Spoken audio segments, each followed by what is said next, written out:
Cerca de 30 milhões de brasileiros moram em casas ou apartamentos alugados. Neste mês, foi sancionada pelo presidente da República a nova lei do inquilinato, que tem novas regras para os aluguéis. Para saber quais são elas e o que muda para novos e antigos contratos, a gente recebe aqui no estúdio a advogada Tatiane Gonçalves Miranda Goldar. Boa noite. Boa noite. Eu estive lendo e há quem diga que essa nova lei prejudica principalmente os inquilinos. É por aí? Não, na verdade não é que a lei prejudica os inquilinos, né? Muito pelo contrário, do ponto de vista da garantia contratual, até beneficia, né? Dentre as hipóteses de garantia, nós temos o fiador, por exemplo, que é a mais utilizada nas relações locatícias. Com a nova sistemática da lei, o fiador ele tem a possibilidade de exercer o direito de desoneração da fiança no caso de prorrogação automática do contrato. Ele fica vinculado até o final do contrato, mas no caso de prorrogação automática ele pode manifestar a intenção de se desonerar. Então, nesse caso, há quem diga que facilitou. As pessoas vão ficar interessadas em assumir uma fiança contratual, porque pode sim se desonerar. Justamente isso. Seria uma pergunta que eu ia fazer adiante. Eu sou fiador de alguém. Eu já fui, inclusive, e não gostei porque o resultado não foi muito agradável. Eu posso desistir durante a vigência do contrato? Pode sim desistir, desde que o fiador notifique o locador e o locatário exercendo essa faculdade. Que prazo o inquilino passa a ter a partir de agora para abandonar o local alugado, o residencial? Na verdade, do ponto de vista judicial, se for contra ele deferido uma liminar de desocupação, ele tem simplesmente 15 dias. No caso, se a ação for ajuizada por falta de pagamento, o fiador ele pode, dentro desse período, pagar os aluguéis em atraso e os encargos contratuais. Antes, na sistemática anterior, somente os aluguéis. Atualmente, ele paga os aluguéis e os encargos. Com a lei que está em vigor, isso é totalmente diferente?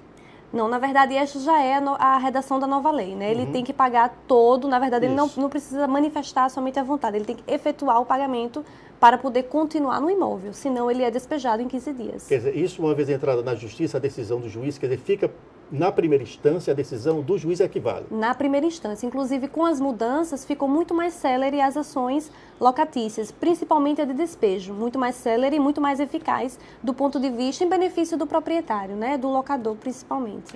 O dono do imóvel pode pedir este imóvel o tempo que ele desejar?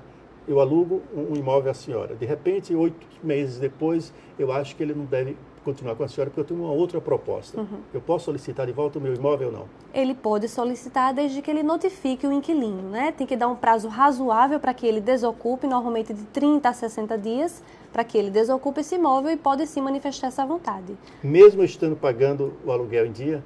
É claro que nesse caso pode haver algum litígio, alguma discordância, né? Então, tudo vai ficar mais ou menos na conversa das partes, porque ele pode sim manifestar esse interesse desde que o locatário aceite. Tem que apresentar um motivo justo nesse caso.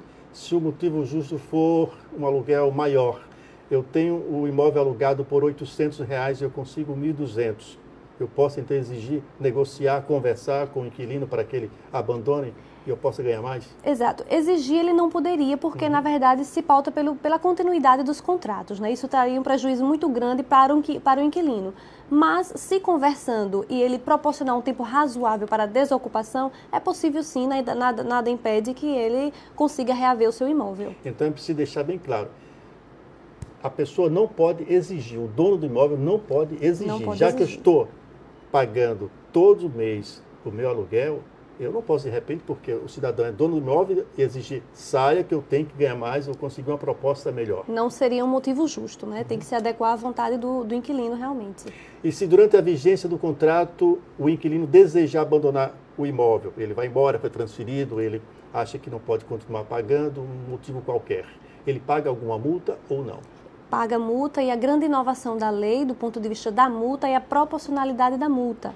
Porque antes da lei, com a redação anterior, na verdade essa multa não era proporcional e ficava estipulada entre as partes. Muitas vezes havia o arbítrio do proprietário e do locador. Hoje a multa tem que ser proporcional ao período restante, aquele que faltava para o fim do contrato antes previsto, estipulado entre as partes. A gente sempre ouve essa questão, uma discussão em torno do IPTU. Quem paga o IPTU? É um acerto. O dono do imóvel ou o inquilino?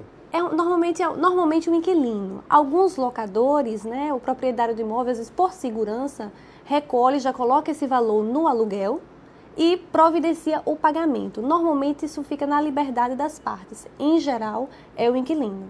Por uma questão de procedimento, de segurança, o locador ele pode cobrar e efetuar o pagamento. Mas normalmente quem paga é o inquilino, já está embutido no aluguel. O inquilino do imóvel comercial pode repassar o imóvel para um terceiro ou não?